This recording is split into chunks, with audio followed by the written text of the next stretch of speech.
आज के इस वीडियो में हम देखेंगे 22 जून के इंपॉर्टेंट करंट अफेयर्स जो कि एग्जाम से रिलेटेड आपके लिए हैं। बहुत कुछ आपके लिए इंपॉर्टेंट यहाँ पे लेके आया हूँ मैं। डिटेल में चर्चा करेंगे उसकी। और आपने अगर इससे पहले के वीडियोस नहीं देखे हैं तो इसकी जो प्लेलिस्ट है वो आपको मिल जाएगी कहाँ पे, इसके डिस्क्रिप्शन बॉक्स में। बाकी अगर आपको इसका PDF चाहिए तो आप हमारे टेलीग्राम चैनल को ज्वाइन कर लें, जहाँ पर आपको हर एक क्लास की PDF मिल जाएगी। इस तरह की और वीडियोज़ के लिए चैनल को सब्सक्राइब जरूर करें और लाइक करें वीडियो, अगर वीडियो अच्छा लग रहा है तो। सबसे पहले बात करते हैं हम कल जो दिए गए क्वेश्चंस थे उसकी। तो ये मैंने सवाल पूछा था कि इंटरनेशनल मैरीटाइम ऑर्गेनाइजेशन का हेडक्वार्टर कहाँ पे है। इंपॉर्टेंट सवाल है। तो ये इंटरनेशनल मैरीटाइम ऑर्गेनाइजेशन एक UN की ही संस्था है और इसका काम होता है समुद्र में जो भी ट्रांसपोर्टेशन का काम है वो सुचारू रूप से सभी देशों का चलता रहे, उसके लिए जिम्मेदार संस्था है। इसका हेडक्वार्टर है लंदन, यूनाइटेड किंगडम में। बी वाला ऑप्शन इसका करेक्ट है। केवल एक बच्चे ने इसका आंसर दिया था, जिसे आप देख सकते हैं। एक सवाल मैं आपसे पूछता हूं जिसका जवाब मैं क्लास के अंत में आपको दूंगा। टेंगे कहाँ की करेंसी है? अगर आपको पता है तो आप कमेंट करके बता भी सकते हैं, वरना क्लास के अंत में बने रहिए इसका जवाब जानने के लिए। पहला करंट अफेयर का क्वेश्चन है जिसकी जो पूरी हाइप है वो कल बनी हुई थी। कल क्या, परसों और कल 2 दिन ऐसे बनी हुई थी। इंटरनेशनल डे ऑफ योगा ये कब सेलिब्रेट होता है? तो सबको पता है 21 जून को सेलिब्रेट होता है। अब ये इंडिया के लिहाज से देखा जाए तो बहुत ऑब्वियस सा क्वेश्चन है, क्योंकि इतनी ज़्यादा इसकी हाइप है, इतना ज़्यादा कवर किया गया इसे। कल तो दिन भर अगर आप देखेंगे PIB को उठा करके तो और कोई कहीं मिनिस्टर में कुछ ऐसा कुछ काम नहीं हुआ, केवल इसी की चर्चा थी। इसीलिए आप देखेंगे करंट अफेयर भी कम है थोड़ा। तो अगर हम बात करें इस इंटरनेशनल डे ऑफ योगा की, तो इसकी थीम क्या थी, ये इंपॉर्टेंट सवाल हो सकता है। तो ये थी yoga for self and society. अब ये इंटरनेशनल डे है, आपको पता होगा, और ये जो इंटरनेशनल योगा डे है इसको पूरा हुए 10 साल हो गया। मतलब कल इसका 10th एनिवर्सरी थी। ये कब स्टार्ट हुआ था? 11 दिसंबर 2014 को यूनाइटेड नेशंस ने 21 जून को इंटरनेशनल डे ऑफ योगा को मान्यता दी थी कि अब ये इस दिन मनाया जाएगा। ये प्रस्ताव किसका था? तो इंडिया का ही प्रस्ताव था। तो 69th जो यहाँ पे बैठक थी उसमें प्रधानमंत्री नरेंद्र मोदी गए थे, जहाँ पे उन्होंने इस प्रस्ताव को रखा था और इसको रिकॉर्ड 175 जो मेंबर स्टेट्स हैं इनके द्वारा इंडोर्स किया गया था। मतलब रिकॉर्ड था ये भी। इसके बाद ये इंटरनेशनल डे ऑफ योगा मनाया गया। अगर बात करें PM की, ये सवाल आ सकता है, प्रधानमंत्री ने जम्मू एंड कश्मीर में इंटरनेशनल योगा डे मनाया था, सेलिब्रेट किया था इस साल, ये भी याद रख सकते हैं। Chief of defence staff general कौन है जिन्होंने एक जॉइंट डॉक्ट्रिन निकाला है साइबर स्पेस ऑपरेशंस के लिए? साइबर स्पेस ऑपरेशंस का मतलब कि जो आने वाले समय में कहा जा रहा है ना, युद्ध जो है वो फिजिकली कम और साइबर स्पेस में लड़ा जाएगा। मतलब ऑनलाइन या फिर इंटरनेट या फिर इंफॉर्मेशन टेक्नोलॉजी के ऊपर पूरा युद्ध होगा कि एक दूसरे के जो प्लांट हैं, मिसाइल्स हैं या फिर रक्षा सिस्टम्स हैं, उनको डिरेल किया जाएगा या फिर फेल किया जाएगा कंप्यूटर्स के द्वारा ही। तो इसके लिए एक जॉइंट डॉक्ट्रिन निकाला गया है। तो ये इस समय जो CDS है वो कौन है? तो वह है जनरल अनिल चौहान। ए वाला ऑप्शन इसका करेक्ट है। ध्यान रखिएगा ये CDS हैं। अभी बात करते हैं CDS का मतलब क्या होता है। ये इनकी तस्वीर है, आप देख सकते हैं। अगर हम यहाँ पे बात करें ये डॉक्ट्रिन है क्या, तो ये डॉक्ट्रिन लिखा हुआ है establishes a unified approach for the Indian military branches, army, navy, air force to conduct a comprehend cyber space operations. तो मतलब जो भी इंडिया की आर्म्ड फोर्सेज हैं, आर्मी, नेवी, एयरफोर्स को मिला करके, तो इनके लिए एक यूनिफाइड अप्रोच क्या होनी चाहिए साइबर स्पेस ऑपरेशंस के लिए, कैसे कंडक्ट करना है, क्या क्या चीज़ें समझनी हैं, क्या उसके लूप होल्स हैं, कहाँ पे तैयारियों में कमी है उसको पूरा करना है, प्रोसीजर क्या है, वो सारी चीज़ें इस डॉक्ट्रिन में हैं। लिखा है the doctrine provide a framework for planning and conducting effective cyber defence and offensive operations. मतलब अपने आप को डिफेंस कैसे करें साइबर अटैक से, और उसके साथ ऑफेंस कैसे करें, मतलब अगर किसी और के ऊपर आक्रमण करना है तो कैसे करें। आक्रमण मतलब फिजिकल नहीं, साइबर स्पेस में ही। तो वो सारी चीज़ें इस डॉक्ट्रिन में उपलब्ध कराई गई हैं। और इस तरह की डॉक्ट्रिन का रिलीज़ होना भारतीय सेना के लिए या सैन्य जो भी क्षमताएं हैं उनको दिखाता है कितनी मजबूती से आगे बढ़ रही हैं और फ्यूचरिस्टिक अप्रोच फॉलो किया जा रहा है। ये जो डॉक्ट्रिन है इसको रिलीज़ किया गया था चीफ ऑफ स्टाफ कमेटी की बैठक में, मीटिंग में। अब चीफ ऑफ स्टाफ कमेटी में कौन आते हैं? तीनों सेनाओं के जो अध्यक्ष हैं। जैसे आर्मी चीफ इस समय कौन है? General Manoj Pande. Air chief marshal कौन है? VR Chaudhari. Navy chief admiral कौन है? दिनेश के त्रिपाठी। तो ये तीनों लोग मौजूद थे इस बैठक में जिसमें इस डॉक्ट्रिन को रिलीज़ किया गया। इसी से एक सवाल और पूछा जा सकता है कि नेक्स्ट जो आर्मी चीफ है वो कौन होने वाले हैं, 23 जून को कार्यभार संभालेंगे? तो वो होंगे लेफ्टिनेंट जनरल उपेंद्र द्विवेदी, अगले आर्मी चीफ हैं। नेक्स्ट हम बात करते हैं सीडीएस के बारे में कि ये सीडीएस पद क्या है। तो सिंपल सी बात है कि 3 सेनाएं हैं हमारे पास, एक आर्मी है, एक नेवी है और एक एयरफोर्स है। इन तीनों सेनाओं का अगर हम बात करें कि इन तीनों सेनाओं का हेड अगर कोई होगा तो होगा सीडीएस। कुछ ऐसा समझिए कि मतलब आगे पिछले समय में होता क्या था कि जब युद्ध कोई लड़ा जाता था तो इन तीनों सेनाओं के बीच में जो कोऑर्डिनेशन होती थी उसकी कमी होती थी। इस वजह से ये पद बनाए जाते हैं सीडीएस का, जो कि कोई भी ऑपरेशन अगर करना है, कुछ भी करना है तो बहुत बढ़िया कोऑर्डिनेशन बना करके रखा जा सकेगा। जो भी दिशा निर्देश हैं आसानी से दिए जा सकेंगे और उन्हें फॉलो भी किया जाएगा। तो यही चीज़ यहाँ पे लिखी हुई है। Deemed the overall professional head of India's 3 armed services namely Indian army, navy and Indian air force. CDS जो है वो हाईएस्ट रैंकिंग है मिलिट्री ऑफिसर की किसी सर्विस में। जैसे अभी तक क्या होता, सीडीएस का पद जब तक नहीं था, सीडीएस का पद बना कब, ये भी पूछा जा सकता है। तो 2020 में सीडीएस का पद अस्तित्व में आया क्योंकि इसकी नीड थी। तो उससे पहले क्या था कि जो भी उनके अध्यक्ष होते थे, अलग अलग जो तीनों हमारी सेनाएं हैं उनके जो अध्यक्ष होते थे वही सबसे बड़े होते थे, लेकिन अब इनके ऊपर भी हेड आ गया तो ये हाईएस्ट रैंकिंग यहाँ पे मिलिट्री ऑफिसर है। अच्छा, सीडीएस कौन बन सकता है? क्या केवल आर्मी का ही जो रिटायर्ड जनरल है वही बन सकता है? नहीं, सीडीएस आर्मी, नेवी और एयरफोर्स इनमें से कोई भी जो रिटायर्ड हो चुका चीफ है वो बन सकता है, जो भी एलिजिबिलिटी क्राइटेरिया है अगर उसे पूरा कर रहा है तो। यहाँ पे एक बात और बता दूं कि सीडीएस के लिए जो लिमिट है, हम कह दें एज लिमिट है, वो कितनी है, या फिर अगर मैं आपसे बात करूं कि सीडीएस का जो टेन्योर है वो कितना होगा, तो टेन्योर की ऐसी कोई लिमिट नहीं है कि टेन्योर कितना होगा, इसको लेकर कोई लिमिट नहीं। एज लिमिट रखी गई है 65 ईयर्स की, कि 65 वर्ष की आयु तक ही कोई भी व्यक्ति सीडीएस पद पे बना रह सकता है। एज, ये टेन्योर को लेकर के ऐसी कोई लिमिट नहीं है। फिर अगर बात करें सीडीएस रिपोर्ट किसे करते हैं, तो प्रेसिडेंट ऑफ इंडिया को करेंगे क्योंकि वो तीनों सेनाओं के अध्यक्ष होते हैं। प्राइम मिनिस्टर को करेंगे और मिनिस्टर ऑफ डिफेंस को करेंगे, जो वर्तमान समय में कौन है? राजनाथ सिंह। पहले इंडिया के सीडीएस कौन थे? तो ये थे जनरल बिपिन रावत। आपको याद होगा कि 18 दिसंबर 2021 में इनकी डेथ हो गई थी हेलीकॉप्टर क्रैश में। तो उसके बाद जो है सीडीएस पद खाली था, फिर जनरल अनिल चौहान की नियुक्ति इस पद पे हुई है। आगे बढ़ते हैं। अगला सवाल है, according to energy transition index India ranks dash in 2024। तो एक नया इंडेक्स है, अब आप नाम से समझिए एनर्जी ट्रांजिशन इंडेक्स, मतलब कि जो हम फॉसिल फ्यूल पे इतना डिपेंडेंट हैं, हम सभी लोगों को ये टारगेट दिया गया है कि हमको एनर्जी ट्रांजिशन करना है। मतलब हमें किस पे आना है? इलेक्ट्रिक व्हीकल्स पे आना है, ईवीज़ का प्रयोग करना है, मतलब क्लीन एनर्जी पे आना है, जिससे हमारा जो इन्वायरमेंट है, हमारी जो अर्थ है वो बची रह सके, ग्लोबल वार्मिंग कम हो सके, ये सारी चीज़ें। तो ये जो एनर्जी ट्रांजिशन इंडेक्स निकाला गया है, इससे ये पता चलता है कौन सा देश कितना अच्छा ट्रांजिशन कर रहा है। तो इस बार इंडिया की जो रैंक है वो आई है 63rd, डी वाला ऑप्शन करेक्ट है। टोटल कितने कंट्रीज़ थे इसमें? तो 120 कंट्रीज़ को इसमें रैंक किया गया है। अगर इसमें हम बात करें क्या कि सबसे नंबर 1 पे कौन रहा, तो नंबर 1 पे रहा स्वीडन। मतलब यूरोप के देश नंबर 1 पे रहते हैं। उनके पास क्योंकि फाइनेंशियली काफ़ी मजबूत होते हैं, फाइनेंशियल कोई प्रॉब्लम होती नहीं है, तो वो कोई भी ऐसा प्रोजेक्ट होता है, ट्रांजिशन भी करना है तो बहुत ज़्यादा पैसे की ज़रूरत पड़ती है।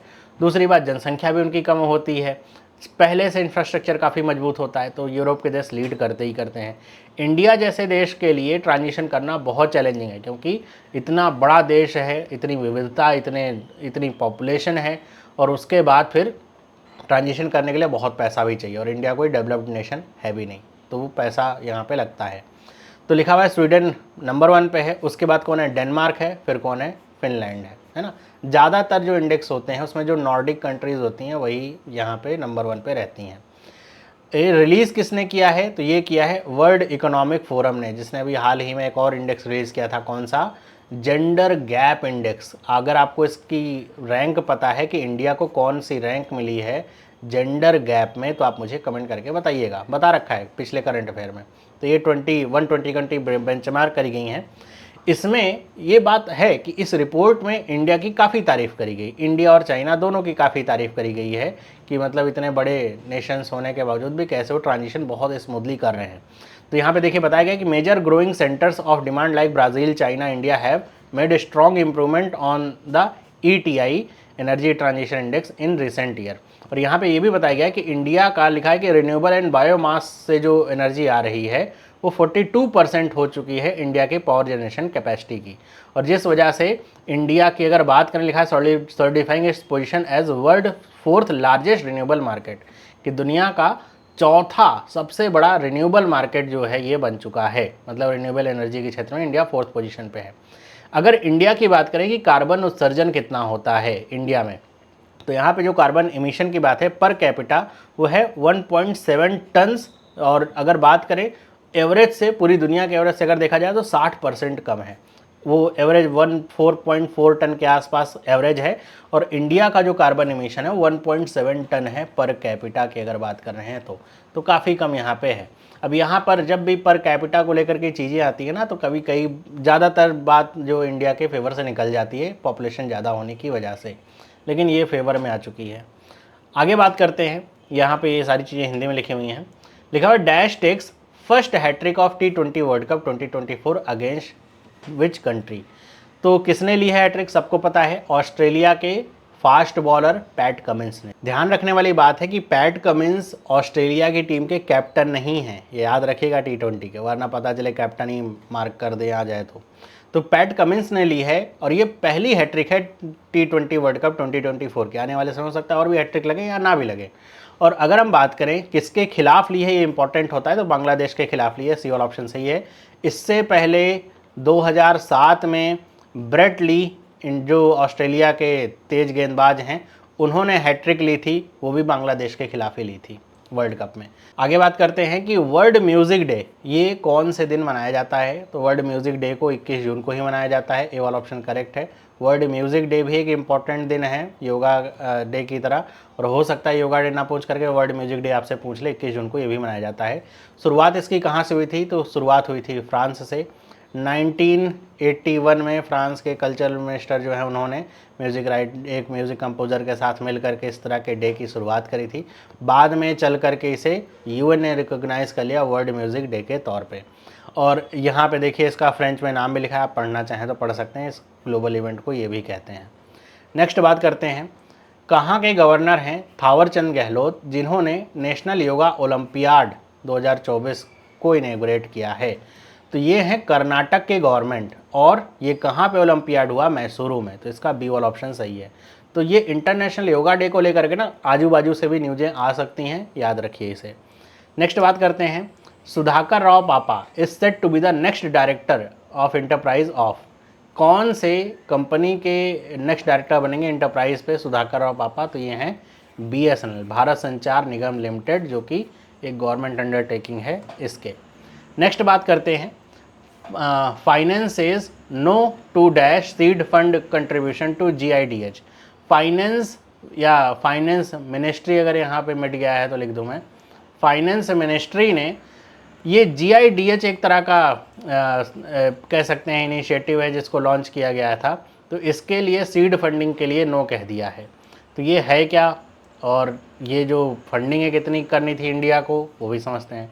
तो इसका तो सही जवाब है $10 मिलियन की फंडिंग करनी थी, तो उसको नो कह दिया गया है। ये GIDH क्या है, तो GIDH का मतलब यहाँ पे है global initiative on digital health.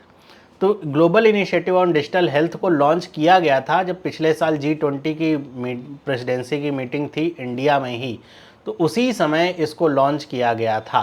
मतलब इंडिया की प्रेसिडेंसी में ही इसे लॉन्च किया गया था। इंडिया ने कमिट किया था कि सीड फंडिंग के तौर पे, मतलब शुरुआती तौर पे इसको आगे बढ़ाने के लिए हम $10 मिलियन अपनी तरफ से देंगे, लेकिन अब अभी तक इसमें इंडिया कंट्रीब्यूट नहीं कर पाया। फाइनेंस मिनिस्टर ने अभी इस पर रोक लगा रखी है, आगे देखेंगे ये होगा कि नहीं। और ये GIDH क्या है, एक वर्ल्ड हेल्थ ऑर्गेनाइजेशन द्वारा मैनेज एक नेटवर्क ऑफ ऑर्गेनाइजेशंस हैं या institutions, government technical agencies engaged इन supporting national digital health transformation. मतलब जो हेल्थ को लेकर के सारी चीज़ें उनको डिजिटाइज करने का, मतलब आसानी तरीके से अगर हमें ये पता रहे कि कौन से सेक्टर में, कौन से डिस्ट्रिक्ट में, कौन सी जगह पे किस चीज़ की कमी है, अगर डिजिटली वो चीज़ें हमारे पास उपलब्ध रहे, क्या बढ़ रहा है क्या घट रहा है, तो हम आसानी से उसको वो पहुंचा सकते हैं सुविधा। तो इसके लिए ही ये डिजिटल हेल्थ का जो इनिशिएटिव है इसको लॉन्च किया गया था, लेकिन अभी तक इंडिया की तरफ से इसे फंडिंग नहीं मिल पाई है। अगला देखते हैं, रेलवे ने जो ट्रायल रन है कंप्लीट किया है दुनिया के सबसे ऊंचे आर्च रेल ब्रिज पे। तो ये कहाँ पे स्थित है, बहुत न्यूज में था। तो ये जो सबसे ऊंचा रेलवे आर्च ब्रिज है ये मौजूद है जम्मू कश्मीर में। सी वाला ऑप्शन इसका सही है। क्या है इसका नाम, क्या है खासियत, सारी चीज़ें समझते हैं। तो इसका नाम है चिनाब ब्रिज, जो कि रसाई जहाँ पे भी अटैक हुआ था उसको बारामूला से जोड़ेगा कश्मीर में, मतलब कश्मीर को जोड़ रहा है ये ब्रिज। और आप देख सकते हैं इसकी फ़ोटो कितना खूबसूरत भी है। आर्च, आर्च का मतलब ये देख रहे हैं ना, ऐसे ये अर्ध चंद्रमा आकार का जो बना आर्च कहलाता है। तो इस तरह का रेलवे ब्रिज है और नीचे जो आप देख रहे हैं कि चिनाब नदी जो है बह रही है। तो पहले के समय में यही था कि इस तरह की जो डिफ़िकल्टीज़ थी कि पहाड़ों पे अगर रेलवे को चलाना भी है तो इतनी खाइयाँ होती थी गहरी, तो वो पॉसिबल ही नहीं था। लेकिन अब प्रयास किया जा रहा है कि इस तरह की चीज़ों को ख़त्म किया जाए, ये गैप जो है इनको फिल किया जाए। आप देखेंगे पीआईबी की एक पोस्ट है, इसमें इस ब्रिज की जो खासियतें हैं उनके बारे में बताया गया है। पहली बात तो ये है कि ये ब्रिज जो है वो कश्मीर वैली को कनेक्ट करती है रेस्ट ऑफ द नेशन, है ना, रेलवे के द्वारा कनेक्ट हो जाएगा कश्मीर। अब रेलवे कहीं भी अगर पहुंच जाती है तो समझिए क्षेत्र का विकास होना तय है। मतलब रेलवे अगर पहुंच गई तो विकास बहुत तेज़ी से होता है। इसीलिए तो जो अंग्रेज़ थे उन्होंने रेलवे को लाया था इंडिया में। ये ब्रिज कितना लंबा है तो बताया जा रहा है कि 1315 मीटर ये लंबा ब्रिज है, अगर लंबाई बात करें, मतलब ये जो लेंथ है यहाँ से लेकर के ऐसे।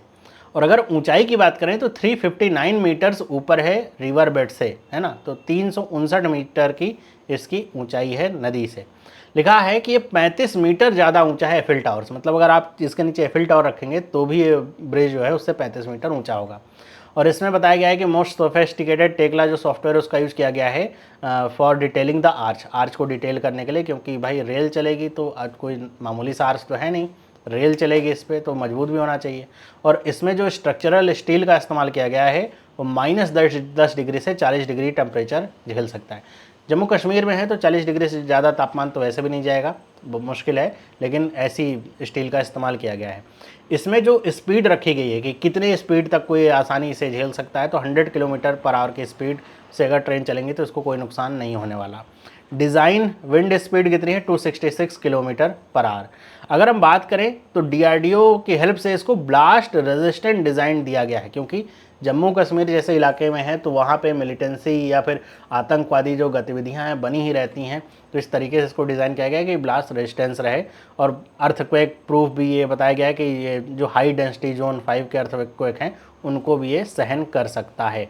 बाकी इसमें जो वेल्डिंग वगैरह हुए हैं उन सब को बहुत बारीकी से जांचा गया है। तो फेज अरे अल्ट्रासोनिक टेस्टिंग मशीन के द्वारा इनकी जांच करेगी, मतलब सब कुछ बहुत ही जांच परख करके इसका उद्घाटन किया गया है। अगला सवाल है, कौन से ग्रामीण बैंक को नेशनल अवार्ड मिला है फॉर एपीआई इम्प्लीमेंटेशन। एपीआई की फुल फॉर्म भी पूछी जा सकती है। तो ये जो बैंक है वो कौन सा है, कर्नाटका विकास ग्रामीण बैंक। तो इसको नेशनल अवार्ड दिया गया एपीआई इम्प्लीमेंटेशन के लिए। तो कर्नाटका विकास ग्रामीण बैंक किसके द्वारा स्पॉन्सर बैंक है, केनरा बैंक के द्वारा स्पॉन्सर्ड है ये। और इसका हेडक्वार्टर कहाँ पे है, धारवाड़ में इसका हेडक्वार्टर है। तो अटल पेंशन योजना है, एपीआई का मतलब यही होता है। तो इसके इम्प्लीमेंटेशन के लिए इसको ये अवार्ड दिया है, किसके द्वारा, पीएफआरडीए के द्वारा। पीएफआरडीए के बारे में मैंने आपको पिछली क्लासेस में बता रखा है, आप देख सकते हैं उसे। और अगर हम बात करें चेयरमैन की कौन है इसके, तो ये है श्रीकांत एम भांडीवाड़ इसके चेयरमैन हैं। एपीआई का क्या काम होता है अटल पेंशन योजना, तो ये जो वर्कर्स हैं उनको एक सेफ्टी नेट प्रोवाइड करता है, जो कि इनफॉर्मल सेक्टर में काम कर रहे हैं वर्कर्स हैं, उनकी बात हो रही है। ताकि वो 60 साल के बाद उनको एक प्री डिफाइंड पेंशन मिल सके। अटल पेंशन योजना है। देखिए, फॉर्मल सेक्टर में कोई भी अगर काम कर रहा है तो उसके पास वैसे भी बहुत सारी सुविधाएं होती हैं, पेंशन वगैरह की स्कीम्स होती हैं, तो वो उसे मिल जाएंगी 60 साल के बाद। लेकिन इनफॉर्मल सेक्टर्स में अगर कोई काम कर रहा है तो हम देखते हैं अक्सर यही कि बहुत ज़्यादा लोग बुजुर्ग भी हो जाते हैं, तब भी उनको काम करना ही पड़ता है, क्योंकि काम नहीं करेंगे तो पैसा नहीं मिलेगा, पैसा नहीं मिलेगा तो खाएंगे क्या। तो ऐसे लोगों के लिए ही, इनफॉर्मल सेक्टर्स के लिए ये स्कीम लाई गई है ना। इनफॉर्मल सेक्टर का मतलब एक सिंपल सी बात में ऐसे समझिए कि जैसे रेडी पटरी वाले हैं, तो इनका कोई ऐसा है नहीं कि जॉब सिक्योरिटी है या फिर कुछ है, अपना ही काम है, जब बेचेंगे जो पैसा दिन भर का मिलेगा उसी से जो है खाना पीना चलना है। तो ऐसे में अगर ये पेंशन इन्हें मिलेगी तो ये बहुत अच्छा होगा कि ये भी रिटायर हो सकेंगे। अब बात करते हैं कुछ ऑनलाइन करंट अफेयर की। नॉर्दर्न हेमिस्फीयर में ऑब्जर्व किया गया summer solstice with longest day of the year, मतलब 21 जून को ये हर साल मनाया जाता है, इंटरनेशनल डे भी होता है इसका। मतलब ये कि जो नॉर्दर्न हेमिस्फीयर है, उत्तरी गोलार्ध जिसमें हम लोग भी आते हैं, उसमें कल सबसे लंबा दिन था और इसी को सेलिब्रेट किया जाता है समर सॉल्स्टिस के रूप में। और इसीलिए ये भी कहा जाता है कि इसी दिन इंटरनेशनल योगा डे भी मनाया है, इसीलिए 21 जून को ही चुना गया इंटरनेशनल योगा डे के लिए भी इंडिया के द्वारा। तो ये एक न्यूज हो सकती है। दूसरा, बांग्लादेश की जो प्राइम मिनिस्टर हैं, कौन है? शेख हसीना। ये न्यू दिल्ली आई कल 2 दिन की अपनी विजिट के लिए, प्रधानमंत्री के आमंत्रण पे आई हैं। अब इसको लेकर के कुछ अगर न्यूज वगैरह होगी, कुछ समझौते होंगे, कुछ नया आएगा तो हम कल की न्यूज़ में देखेंगे, कल या परसों की न्यूज़ में। लिखा हुआ है कि 21 जून को हर साल मनाया जाता है इंटरनेशनल हाइड्रोग्राफिक ऑर्गेनाइजेशन डे या फिर वर्ल्ड हाइड्रोग्राफिक डे। तो हाइड्रोग्राफी का मतलब होता है कि ओशियंस या फिर जो अर्थ पे मौजूद सरफेस है उसको पूरी तरीके से समझना, मेज़र करना और उसके अनुसार अपनी रणनीति बनाना, या फिर जो नेविगेशन है उसको करना, उसको ऑब्जर्व करने के लिए वर्ल्ड हाइड्रोग्राफी डे मनाया जाता है। किसके द्वारा? इंटरनेशनल हाइड्रोग्राफिक ऑर्गेनाइजेशन के द्वारा। ये भी 21 जून को। तो 21 जून को कुल मिलाकर के 3 आपके डेज़ हैं और तीनों आपसे पूछे जा सकते हैं। एक है आपका योगा डे, दूसरा मैंने आपको बताया कौन सा, म्यूज़िक डे, तीसरा ये है हाइड्रोग्राफी डे। और ये भी पूछा जा सकता है कि सबसे लंबा दिन कब होता है, 21 जून को। इसकी जो थीम है, देखिए बहुत लंबी थीम है, hydrographic information enhancing safety efficiency and sustainability in marine activities. ये इसकी क्या है, 2024 की थीम है।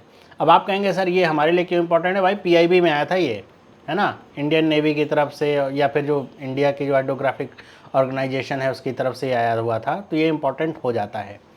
आगे हम बात करते हैं कुछ बैंकिंग और स्टैटिक जीके की। तो पहला क्वेश्चन, डीआईसीजीसी में कौन से ऐसे बैंक हैं जो कि इंश्योर नहीं हैं? अब डीआईसीजीसी के बारे में आपसे एग्जाम में क्वेश्चन पूछा जाता है, हर बार पूछा जाता है कुछ ना कुछ। तो कौन सा बैंक है जो कि है नहीं? तो पब्लिक सेक्टर के बैंक होते हैं क्या? यस। प्राइवेट सेक्टर के? यस। रीजनल रूरल बैंक होते हैं क्या? यस। प्राइमरी कॉरपोरेटिव सोसाइटीज़ होती हैं क्या? नहीं। तो इसका डी वाला ऑप्शन करेक्ट है, बोथ सी एंड डी नहीं, डी वाला ऑप्शन करेक्ट है। सो जो प्राइमरी कोऑपरेटिव सोसाइटीज़ है ना, वो इसमें इंश्योर्ड नहीं होती, मतलब एलिजिबल नहीं इसके डीआईसीजीसी के लिए। बाकी पब्लिक सेक्टर के बैंक हों, प्राइवेट सेक्टर के बैंक हों, आरआरबीज़ हों, यहाँ तक कि जो फॉरेन सेक्टर के आपके बैंक होते हैं ना, वो भी होते हैं जिनकी ब्रांच क्या है, इंडिया में है, तो वो उनका भी इंश्योरेंस होता है।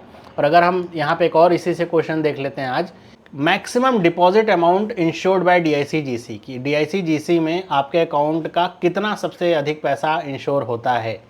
मतलब कि मान लीजिए आपके अकाउंट में 10 करोड़ रुपए हैं, उम्मीद करता हूँ तो कितना पैसा अगर बैंक डूब जाती है या बंद हो जाती है तो कितना पैसा आपको मिलेगा? क्या 10 करोड़ मिल जाएंगे आपको पूरे आपके? नहीं। कितना मिलेगा? 5 लाख। डी वाला ऑप्शन इसका करेक्ट है, डी वाला ऑप्शन।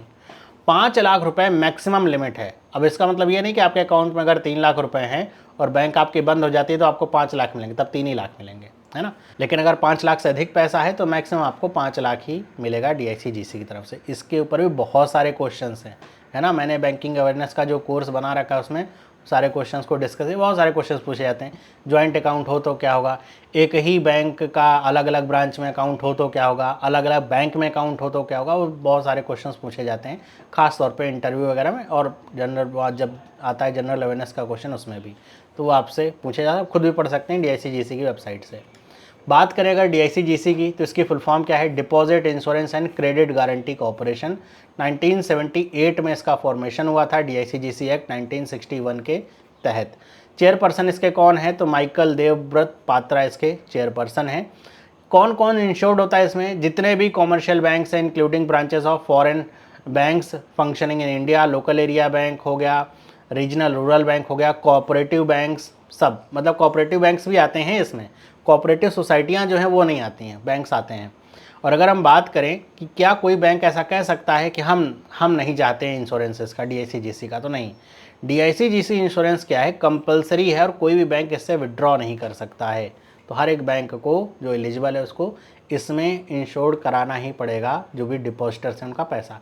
अच्छा, इंश्योर्ड क्या होता है, जो भी आपके सेविंग या फिर जो FD वगैरह या फिर RD वगैरह के जो पैसे हैं ना, करेंट अकाउंट हो गया, वो जो पैसे हैं जो आप बैंक में रखते हैं वही यहाँ पे जाता है इंश्योरेंस के तौर पे, कि अगर कल को बैंक बंद हो जाए किसी भी वजह से, RBI देखते हैं ना लाइसेंस कैंसिल कर देता है, तो लाइसेंस कैंसिल कर दिया, मान लीजिए किसी कोऑपरेटिव सोसाइटी का आपका अकाउंट है उसमें और उसमें आपके 2 लाख रुपए हैं, तो अब क्या होगा कि ये आपके पैसे डूब नहीं जाएंगे, आपको ये पैसा आपको मिलेगा, आपको क्लेम करना पड़ेगा DICGC में। और इसमें एक लिमिट भी तय करी गई थी, 2021 में एक कानून लाया गया था DICGC अमेंडमेंट में, जिसमें ये कहा गया था, पहले क्या था कि पैसा 5 लाख जो भी था, 1 लाख पहले था, तो अगर वो मिलना है तो मिल जाएगा, लेकिन उसकी लिमिट नहीं होती थी, टाइम लिमिट। लेकिन अब इसको टाइम बाउंड कर दिया गया है, 90 दिन के अंदर जो डिपॉजिटर्स होंगे उनको पैसा प्राप्त हो जाएगा। तो ये भी सवाल आपसे पूछा जा सकता है, कितने दिन में पैसा मिलेगा, 90 दिन के भीतर। अगला सवाल हम देखते हैं स्टैटिक जीके से, जो सोन नदी है वो कौन से नदी की ट्रिब्यूटरी है, सहायक नदी किसकी है, तो सोन नदी है गंगा नदी की सहायक, बी वाला ऑप्शन इसका क्या है, करेक्ट है। ओके, अगला सवाल देखते हैं, ये लिखा हुआ है exercise Surya Kiran is joint military exercise between India and dash.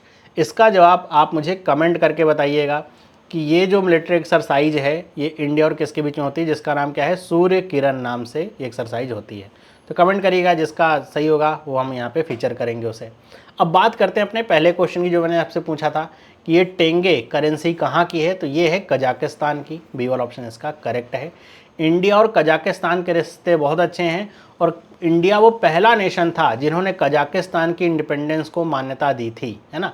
तो ये ध्यान रखिएगा, कजाकिस्तान की करेंसी क्या है, टेंगे है, क्योंकि बहुत सारे MOUs वगैरह होते रहते हैं कजाकिस्तान से, तो ये क्वेश्चन एग्जाम में पूछा जा सकता है। कजाकिस्तान की कैपिटल अगर आपसे पूछी जाए कि क्या है, तो ये है अस्ताना, इसकी क्या है कैपिटल। तो आज की वीडियो के लिए बस इतना ही। अगर आपको इसका PDF चाहिए तो आप टेलीग्राम चैनल को ज्वाइन कर सकते हैं। बाकी वीडियो अगर अच्छा लगा है तो वीडियो को लाइक करना ना भूलें, अपने दोस्तों के साथ भी शेयर करें और इस तरह के और वीडियोस के लिए चैनल को सब्सक्राइब जरूर कर लें। मिलते हैं अगली वीडियो में, सभी लोगों को बाय।